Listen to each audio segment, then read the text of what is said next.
Babymetal and Hololive. These are two massive institutions in Japan. Babymetal, as you probably know, well, I'm assuming you know, is the group who, to be honest, really kind of like burst out the Japanese music scene and expanded it overseas so hugely, popularizing something. Obviously, there had been Japanese music going overseas before, but they really changed the face of that relationship right around that period in sort of the early 2010s when, you know, the internet was making the world smaller in a way that, you know, overseas, foreign language music, it was often referred to at the time, was able to burst out. You know, you had things like K-pop going overseas and such like, and Babymetal were at the forefront representing Japan, partly in the fact that they were mixing together idol and metal, which was, you know, fusing genres. What could be more Japanese? It's one of the things that Japanese music does so much better than the rest of the world. So legends of the music scene. And then Hololive, well, if you're not familiar with Hololive, which again, I'm assuming if you're watching this video, you probably are, is kind of a primary source of VTubers. Now, VTubers is not something that I know, it's a massive cultural thing, but it's not something that everyone, especially people watching this channel, will necessarily be super familiar with. But VTubers, there is a similarity to what you might be familiar with the idol industry, and that VTubers are often people who they have like their own followers, they do their own video streams, but they also do a lot of music. Sometimes original music, sometimes covers, sometimes on their own, sometimes together. It's kind of like a talent agency for people, you know, young women as for the most part, who are doing all these kind of things. But obviously it's VTube, which means they have their own design characters. Rather than all wearing like idol uniforms and trying to match, they all very much bring their own expressive craziness. So what are we listening to today? Well, today we're going to be listening to two songs. Now, I know Hololive and Babymetal, there have been Hololive covers of Babymetal songs before, but we're going to be looking, and so maybe we'll come on listen to more later, but we're going to be listening to two covers, both of the song Gimme Chocolate. We're going to be listening to the two Hololive covers that I'm aware of that. I've not heard either of these before. One of them is the one which was done by Chloe. I can't remember how to pronounce her surname actually, but Chloe, who I think is no longer with Hololive. I think she graduated. And Fuwamoco, who are, well, I think they're the only two twins in Hololive who basically have very quirky, upbeat voices. So I can see how they would make a interesting comparison for Babymetal. One person at the front being Sue, and then Fuwamoco at the back being, I guess we'd still say it's going to be a case of Yui and more, but you know, these days Momoko and more. Don't fight me over that. And then the second one we're going to check out is a cover done by ReGLOSS, and ReGLOSS is kind of like a subunit of Hololive, which has a lot of members. I had to Google this to check out. I'm not quite fluent enough in all of the VTube stuff to know who all these people are, but I know Candid in particular, and I know Hajime she's got an amazing voice. She's got a really cool singing voice. So I'm intrigued. And how many of them are there? There's 5 of them. So there's going to be more in this version. Now, just before we get into this, and I'm assuming if you're a Babymetal fan, you've probably come across these recordings already. And if you're a Hololive fan, you probably have as well. So if you're watching this, you've probably heard these before. I am very aware of the fact that, so on this channel, we've covered some Hololive original songs before. You know, things like, obviously, a lot of Hoshimachi Suisei, Sakura Miko, and Mikorone and stuff like that. I've really enjoyed those originals. I am aware that when it comes to the covers, most of the time what you get is sort of a fairly generic karaoke style backing, and they more just kind of sing over the backing. So I'm not expecting these songs to be reinvented. I could be wrong, but from my past experience with Hololive covers, that's not what I'm expecting. I'm expecting it just to kind of be the original, but with Hololive voices over the top. So why is this interesting? Well, for me, it's interesting because I'm just kind of intrigued to see how much of a difference it does make when you have different vocalists. Like I say, in this case, it's basically the same style of lineup, but obviously with different people. And in this case, with the ReGLOSS one, I'm expecting at least 5 people. So this could be a very different kind of arrangement. I'm interested to see how I feel about hearing it with different vocalists and maybe a different vocal arrangement in the case of the second one. I'm interested to see how much it makes it different, how much I like it or dislike it, all those kind of things. And of course, I know there's a lot of Babymetal fans who probably, if you even clicked on this, I'd be surprised if you're this kind of person, but who'd be like, oh, you could never have it without the original members, blah, blah, blah, blah, blah. Well, look, hey, if you're a Babymetal fan and you're watching this with me, then love and respect to you because you're open and minded enough to at least enjoy these things. Yeah, most Baby Metal fans are pretty cool, but in every fandom, especially when it gets that big, you have those people who get very angry. Like they'll be probably the same people who would be angry about the idea of Momoko singing. She's not Yui. Fuck it, let's just enjoy the music, eh? All right, so I'm going to start off with this one just because, like I say, I feel like this arrangement is probably the most likely to yield a similar balance to the original. Let's check it out. Let's go. All right, pop up the volume. Pop up the volume. And let's go. And by the way, these both came out a year ago. Actually, one interesting thing. This version came out a year ago. It's got 1.6 million views. Whereas this one came out a year ago and has about a third of that. So that's an interesting factor you might want to bear in mind. It's probably just going to be down to the popularity of the individual VTubers. I think ReGLOSS is a more recent thing. Anyway, like I say, let's get into this. Let's go.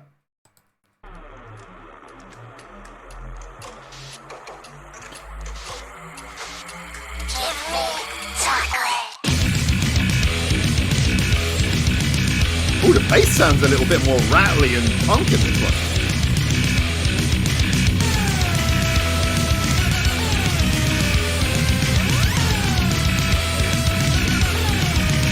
Like in the metal video.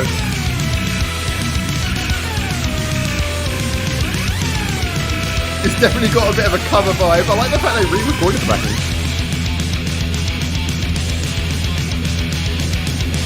I've never heard Fuwamoco sing before, so this is going to be interesting.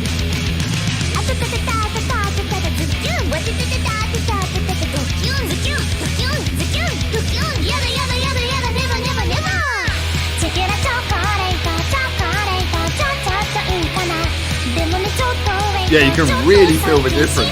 But it's interesting.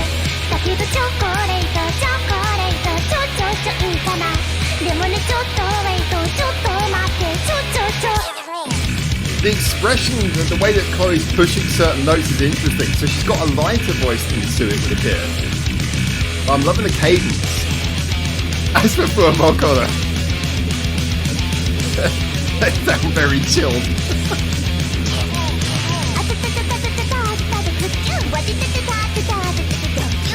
They sound more funky.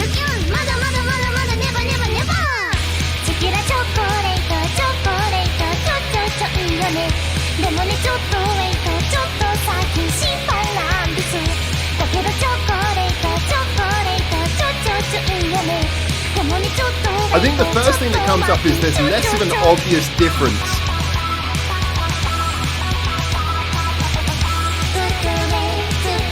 There's less of an obvious difference between the backing vocals and the main vocal, whereas with Sue compared to Mara and Yui, there was more of an obvious difference in the tone of their voices. Whereas here, there seems to be more of a similar feeling to like the pitch and cadence.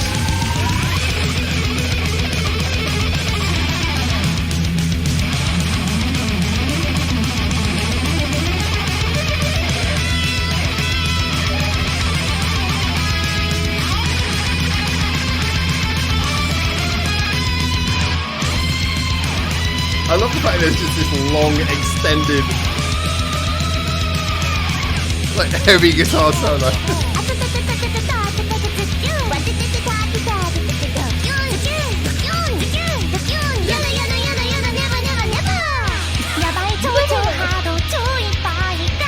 Yeah, the cadence definitely has a little bit of a personality to it, doesn't it?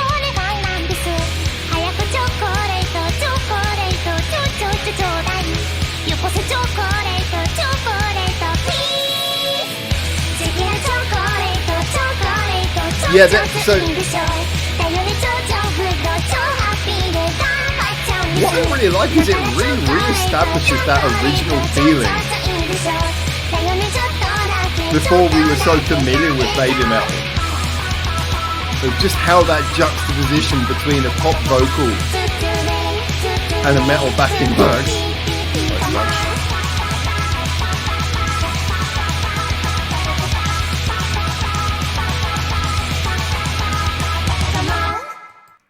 Okay, we're going to jump onto the second one in just a moment, but let's have a little moment to talk about that. So this was interesting because, like I said at the beginning, what I wanted to know is how this would feel as, how it would like differ from the original in the feeling of how the vocals work. Like I said, I mean, so obviously you can tell that as vocalists that their voices they're not so much born to do this in the way that Babymetal were, but I really liked how you could actually feel like the personality. So for example, with the Fuwamoco, they're very comical people in a lot of their output. They're very sort of like, they're quite sort of softly spoken, but with a fair amount of attitude.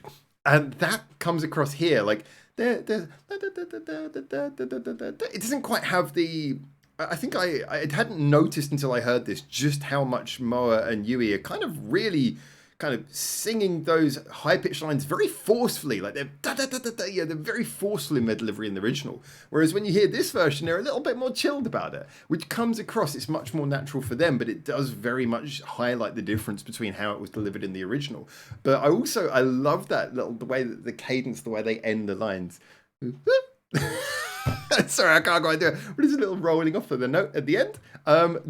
You could feel a little bit of personality seeping through there, a little bit of attitude, which again, it's really interesting how much difference, even in something like that kind of very playful vocal, you can really feel the difference. When it comes to the lead, obviously Chloe, so she doesn't obviously have the power of Sue's vocals, but again, I feel it's interesting how she kind of sung with a good amount of expression. There was a nice sort of feeling of expression in her voice.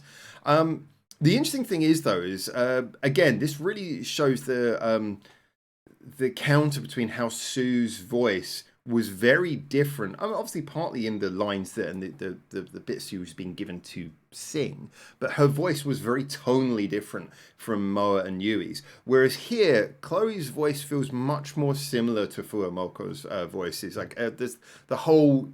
Like I say, the whole tone, the voice, the delivery is much more similar. So this kind of feels like three people who have a similar voice singing it together, and it gives it a bit more of an interestingly unified feel, but it kind of seeps a little bit away from just how random the original felt, when it was not only a mixture of, hey, here's some idle music, cutesy idle music with metal, but then the way that you would transfer from the verses to the choruses, there would be a very distinct shift in the vocal sound. This doesn't have that quite so accentuated, but I really enjoyed that. I thought this was a nice, and by having all three of them having slightly more, I say more poppy vocals, but more of a traditionally poppy vocal. Like I say, it was nice how that refreshed that feeling that you got the first time you hear Gimme Chocolate, or Gimme Choco, where that feeling of where it says chocolate there, that feeling of when you hear it, you just kind of like the very pronounced awareness that what you're hearing is pop vocals combined with metal. In a way, like I say, we're so used to Babymetal now that initial jolting shock value is long since passed, over a decade past, and we've heard so many other bands sort of capitalize on that, the explosion of that formula as well, that when we hear something like this, in a way, just by sort of redoing it with different voices, not that differently, but just with different voices, it reminds you just how interesting that is. So anyway, we're going to jump onto the ReGLOSS version. Like I said, this one intrigues me partly because 5 people in ReGLOSS, but also because of the presence of Bancho. Hajime's got a beautiful voice. I don't know if it's going to come through. I don't know who's going to sing the central line on this. Like I said, I only know 2 of the members and like properly know them, and I don't think I've ever heard Candid sing, so I only vocally know Hajime. So only one of them I really know, but 5 different members. None of these ones are twins or sisters or anything like that, so who knows what's going to happen. I'm intrigued. I have no idea. Let's jump in. Let's find out. So same song again, different people. I'm assuming it's basically the same formula, just like, I mean, to be honest, if Hololive have already re-recorded the backing once, is it going to be the exact same backing used again? It might be the exact same instrumental recording. If they recorded the entire instrumental twice over, that would be very intriguing. Let's go. Big on the intro.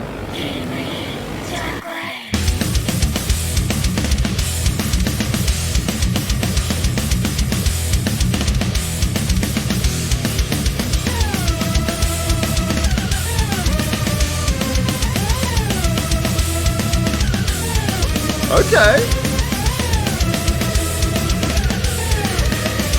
At least the mix does feel a bit different here.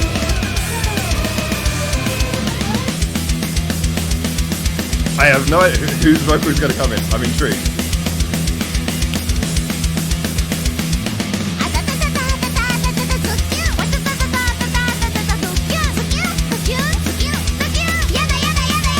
much more energetic. Okay. Dual central vocal.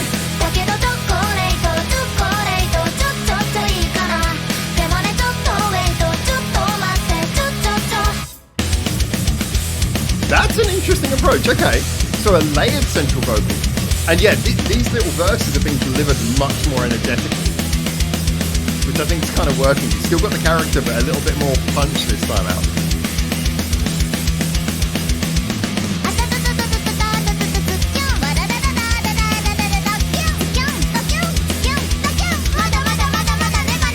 And you can really hear the difference between their voices as well. It's amazing how much of a difference a vocal can make. I guess that's obvious, but still.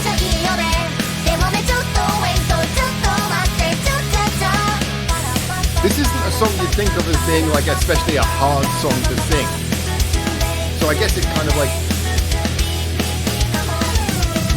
that reliance on just like tone and attitude and delivery is maybe more apparent in a song like this, if you think about it.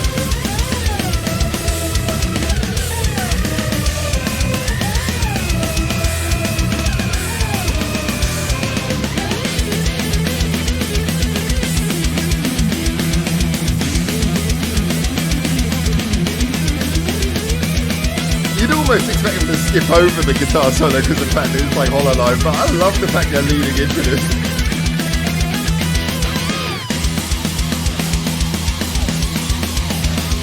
Whoa.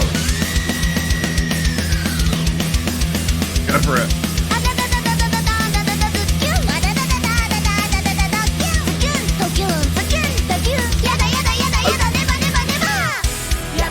They are having a lot of fun with that verse there. That bass.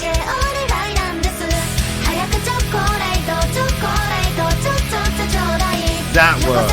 That works.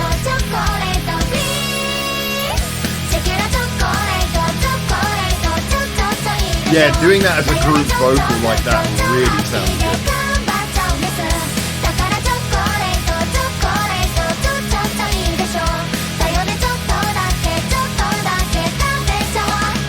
Yeah, I gotta say, I actually really like this version.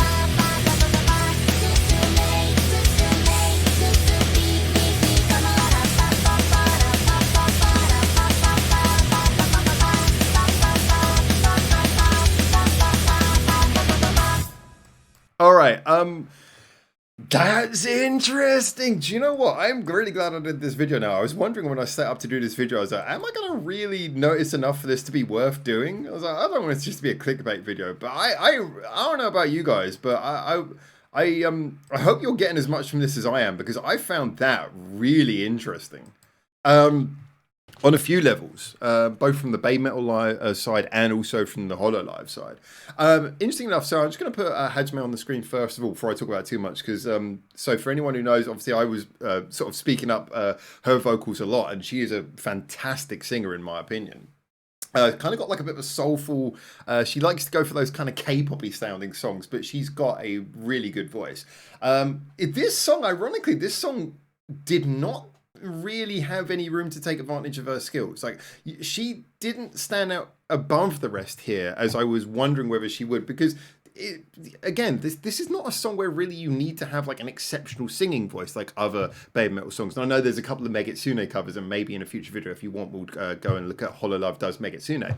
But in this particular case, yeah, so it's like, it wasn't so much about hearing like that exceptional quality of like maybe a Hajime standing out. Again, I'm not so familiar with the other ones in their singing vocals, so it's a little bit hard for me to comment on that. But what this really did well is so you've, rather than trying to, and I guess that was the thing, is wondering how are you going to get 5 singers, how are you going to apportion the Babymetal parts, and rather than going for an approach of, all right, here's your Moa, here's your Yui, and these ones are Sue. Instead, they seem to be flipping around who was like, so you had Candid and sorry, I don't know who, I've seen her before, I don't know her name. These two were doing the first verse, and then in the second verse, it flipped up, and we had, then we had like was it Hajime was doing the second verse with someone else, and it was like, you know, so the idea is it was constantly refreshing who we were hearing doing the, like, because it's a call and answer, isn't it? One person says something, you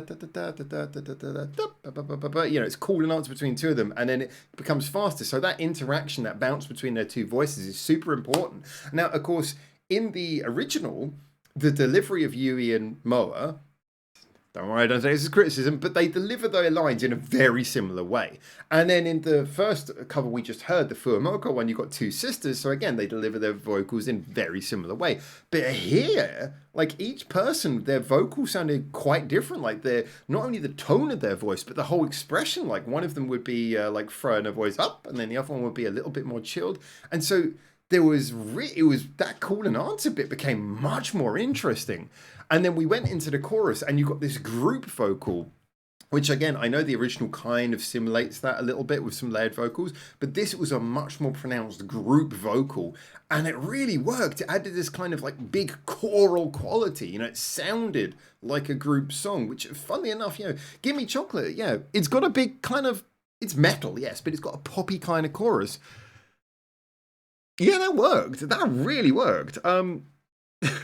Again, if you listen to the interaction between the voices, the way it goes back and forward, just how different the voices are, in something simple as you know, you add the expression, and it really adds something to me.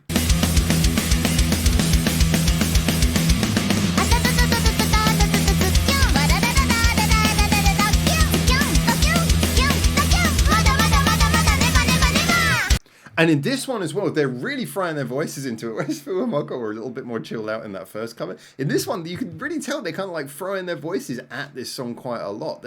You get much more of a vibe. They come across like singers a little bit more. And then like the whole chorus, the way that their voices come together in the chorus is just so cool. And again, their delivery is really pronounced.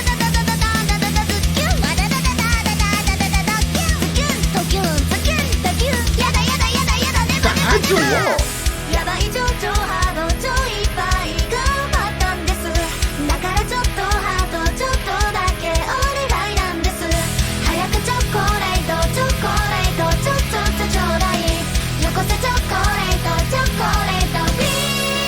And just because of how different their voices are as well. Yeah, I actually think this is a really good cover. I really do.